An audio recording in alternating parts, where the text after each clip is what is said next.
Halo semuanya, pada kesempatan kali ini kami akan menjelaskan tentang saliva sebagai sumber DNA forensik.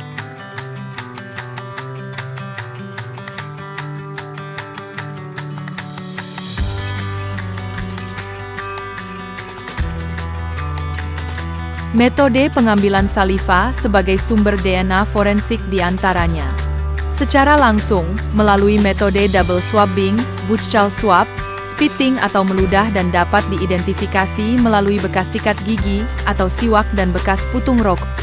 Double swabbing atau teknik usap ganda, teknik ini digunakan untuk mengumpulkan bukti DNA, termasuk dengan swab saliva pada bite mark atau bekas gigitan buccal swab.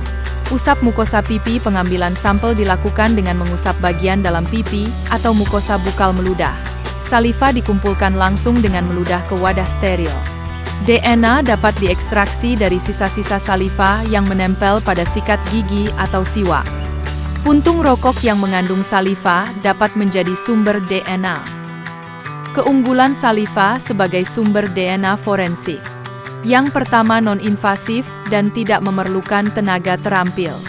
Alternatif, sampel biologi saliva juga membantu pasien yang mengalami trauma terhadap jarum suntik.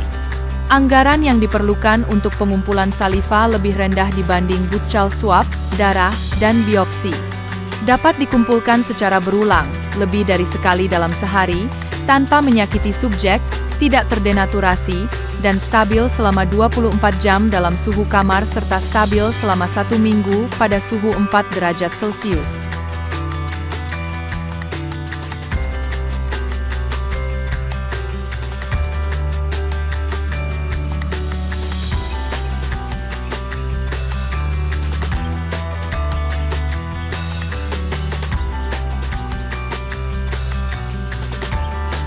Selanjutnya adalah beberapa kekurangan saliva sebagai sumber DNA forensik.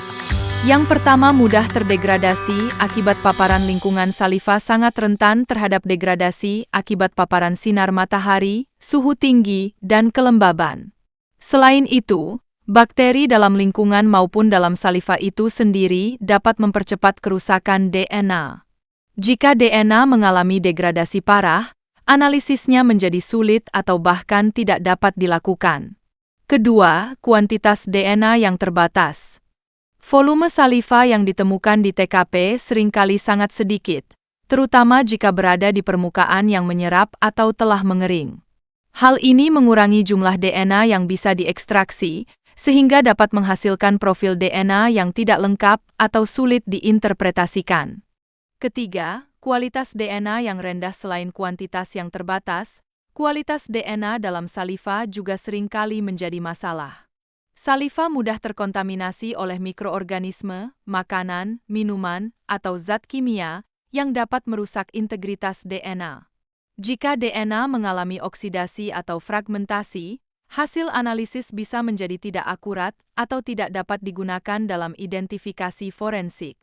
Dan yang terakhir, tantangan pada kasus bekas gigitan. Salah satu kasus forensik yang sering melibatkan saliva adalah kasus bekas gigitan, misalnya dalam kejahatan seperti penyerangan fisik atau kekerasan seksual. Dalam kasus bekas gigitan, saliva yang tersisa sering bercampur dengan keringat, minyak, atau darah, membuat ekstraksi DNA lebih sulit. Selain itu, gesekan atau kontak setelah gigitan dapat menghilangkan atau menyebarkan saliva. Mengurangi jumlah DNA yang tersedia waktu juga menjadi faktor penting.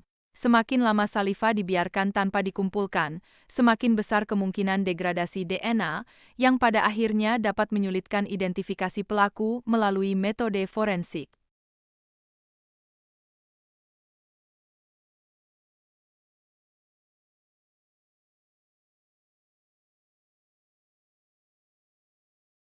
Beberapa kasus yang telah diselesaikan oleh penemuan saliva yang kemudian diekstrak DNA-nya yaitu pembunuhan Christine Jessop, Kanada, 1984. Kasus pembunuhan Angie Dodge, Amerika Serikat, 1996. Penangkapan Golden State Killer, Amerika Serikat, 2018.